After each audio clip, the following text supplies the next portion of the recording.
उसको शौक था अलग अलग लड़कियों के साथ रोमांस करने का, अलग अलग लड़कियों को गर्लफ्रेंड बनाने का। इसलिए उसने एक ऐसा तरीका ढूंढ लिया था कि उसने 50 से ज्यादा लड़कियों के साथ संबंध बनाए।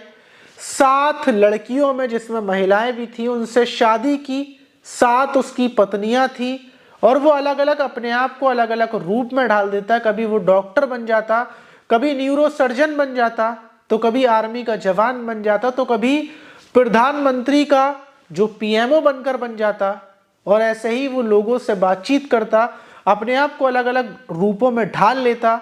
लगभग 100 से ज्यादा उसके पास मार्कशीट थी और ये सब कुछ कर कर उसने लगभग 100 लड़की महिलाओं को फंसा रखा था। और वो काफी सालों से ये काम कर रहा था, लेकिन आखिर में आकर जब वो पकड़ा जाता है और जो अपनी शुरू से लेकर आखिर तक की कहानी बताता है, तो पुलिस वाले ही क्या, एसटीएफ खुद हक्का बक्का रह जाती है, उनके मुंह खुले की खुले रह जाते हैं। यकीनन इस नटवरलाल की, इस शातिर अपराधी की जो कहानी सुनेंगे शुरुआत से लेकर आखिर तक, तो आप भी चौंक जाएंगे। तो चलते हैं और जानते हैं पूरा मामला।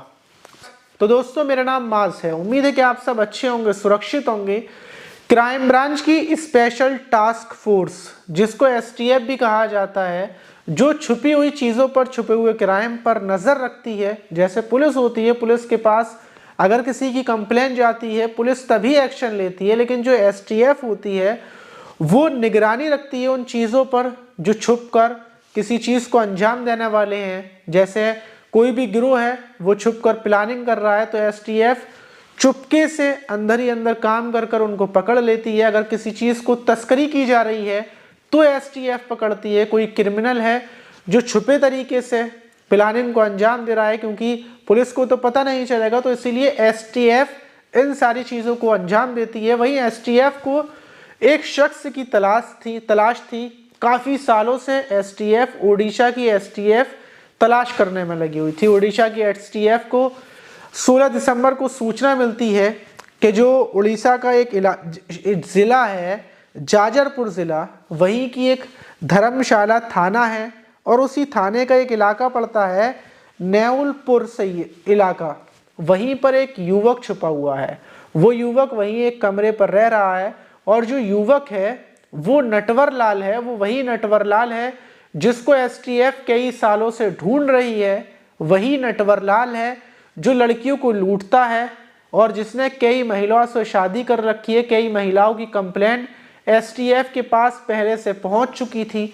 जब एसटीएफ को ये सूचना मिलती है तो एसटीएफ उस धर्मशाला इलाके में पहुंचती है और वहां पर जाकर उस युवक को गिरफ्तार कर लेती है। अभी जो एसटीएफ थी उसको नहीं पता था क्या एसटीएफ को मुखबरी की सूचना पर किसको गिरफ्तार किया है, बस इतना पता था कि एक नटवरलाल है। जब एसटीएफ उसको गिरफ्तार करती है तो उससे पूछा जाता है कि भाई तुम कौन हो, कहाँ के रहने वाले हो, तो पता चलता है कि उसका नाम सैयद ईशान है, जो कश्मीर का रहने वाला है, कश्मीर का कुपवाड़ा जिले का रहने वाला है और वो एक डॉक्टर है। उसने डॉक्टरी की पढ़ाई कर रखी है। जैसे ही एसटीएफ पहुंचती है तो वो बताता है, लेकिन एसटीएफ वहीं कमरे के अंदर जांच पड़ताल करना शुरू करती है। अब एसटीएफ जांच कर रही थी, जितने भी उसके कागजात मिल रहे थे। जाहिर सी बात है जब किसी को गिरफ्तार किया जाएगा तो उसके कागजात वगैरह देखे जाएंगे। एसटीएफ जब उसके डॉक्यूमेंट्स वगैरह चेक करती है तो मिलता है कि ये तो एक डॉक्यूमेंट्स में जब एसटीएफ देखती है तो उसमें लिखा हुआ था कि ये प्रधानमंत्री का जो कार्यालय होता है उसका पीएमओ है। तो जो एसटीएफ थी वो हैरान हो जाती है। दूसरे जो सर्टिफिकेट थे उनको चेक किया जाता है, उसमें मिलता है कि सेना के जो डॉक्टर्स होते हैं ये वो है। तीसरे को चेक किया जाता है तो उसमें पता चलता है कि न्यूरो सर्जन है। चौथे को चेक किया जाता है तो पता चलता है कि इसने कनाडा के कॉलेज से पढ़ाई कर आया है और इसके पास दूसरी भी डिग्री है। तो उसके पास तमाम अलग अलग डिग्रियां मिलती हैं और लगभग 100 से ज़्यादा डिग्रियां मिलती हैं। 100 से ज़्यादा अलग अलग जगहों की उसके पास मिलते हैं। किसी में वो डॉक्टर था, किसी में आर्मी का जवान था। अब जो एसटीएफ थी वो हैरान हो जाती है कि भला इसके पास इतने सारे डॉक्यूमेंट्स क्या कर रहे हैं और इतने सारे डॉक्यूमेंट्स का क्या करता है ये। उसके जो कपड़े थे वो चेक किए जाते हैं तो किसी में डॉक्टर के कपड़े मिलते हैं, तो किसी में वाइट ड्रेस मिलती है, किसी में कोट पैंट मिलता है।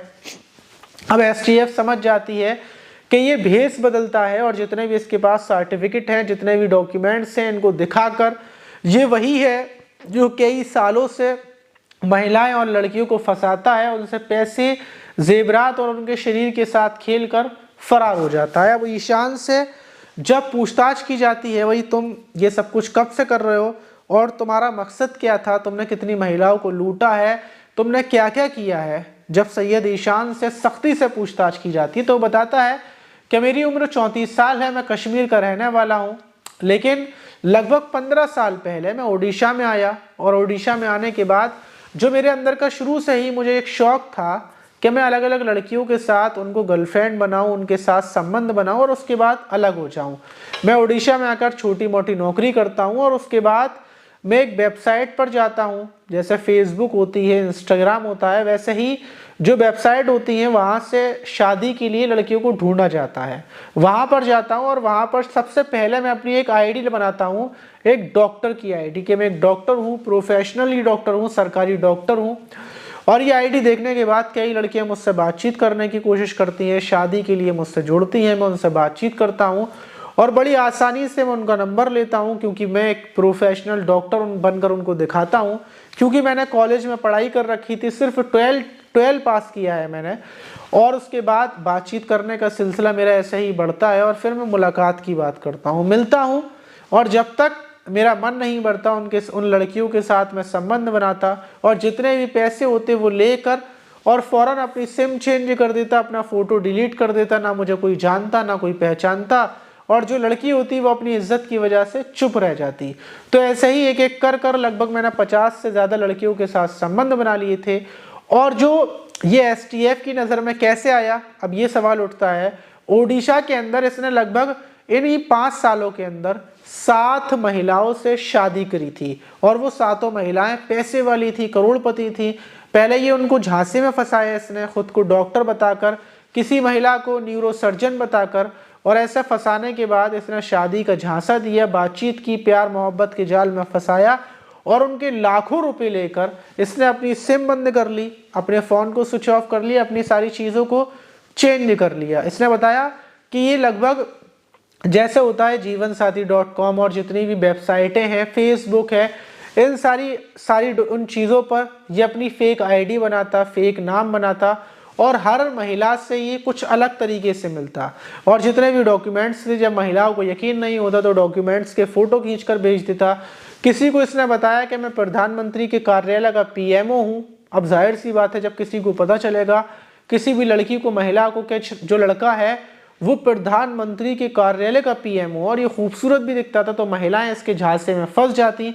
और जो महिलाएं थी जिनको इसने फंसाया था, जिनसे शादी की थी, उन्हीं महिलाओं ने पुलिस में कंप्लेन दर्ज करवाई थी और पुलिस से ये सूचना STF के पास पहुंची थी कि एक शातिर है जो महिलाओं को लूट रहा है, पैसे लेकर और उनको ऐसे फंसा कर फरार हो जाता है। पुलिस के पास इसका फोटो भी था, जो ये फोटो भेजता था तैयार वैयार होकर। तो लगभग ये 15 सालों से इस काम को अंजाम दे रहा था और इसका शौक यही था कि ये लड़कियों के साथ संबंध बनाए। इसने बताया कि इसको ये शौक है कि ये बड़े ही रोमांटिक तरीके से लड़कियों के साथ संबंध बनाता था, रूम में जाकर रूम को सजाता, डेकोरेट करता और पैसे खर्च कर कर संबंध बनाकर, यही इसका काम था, यही इसका रोजगार था। इसके जितने भी डॉक्यूमेंट्स है, इतने ये सारे फेक डॉक्यूमेंट्स बनवा रखे थे और इसी की बदौलत चल रहा था। लेकिन STF ने जब इसको गिरफ्तार किया, इसने ये जो पूरी कहानी बताई, तब जाकर इसका खुलासा हो पाया। अब इस नटवरलाल ने, इसके पास काफ़ी पैसा भी मिला है, इसके बैंक अकाउंट्स बहुत सारे मिले हैं जिसमें लाखों रुपए हैं जो महिलाएं, लड़कियों को इसने लूटा था। फिलहाल में और खुलासे चल रहे हैं, देखते हैं कि और खुलासे क्या होते हैं। वहीं STF का कहना यह भी है कि इसकी कुछ पाकिस्तानी लोगों से भी जान पहचान है, जो पाकिस्तानी लोग हैं उनसे भी इसकी जान पहचान है। तो सारी चीज़ों की जांच होगी और उसके बाद पुलिस क्या एक्शन लेती है वो देखा जाएगा। आप इस शातिर नटवरलाल के ऊपर क्या बोलना चाहिए कमेंट बॉक्स में ज़रूर बताइएगा। मिलते हैं किसी और वीडियो में और अगली वीडियो में आप सारे लोगों के नाम मैं ज़रूर लूँगा। फिलहाल में अभी थोड़ी तबीयत ठीक नहीं चल रही, इस वजह से नाम नहीं ले पा रहा हूँ। अगली वीडियो में ज़रूर लूँगा। मिलते हैं किसी और वीडियो में।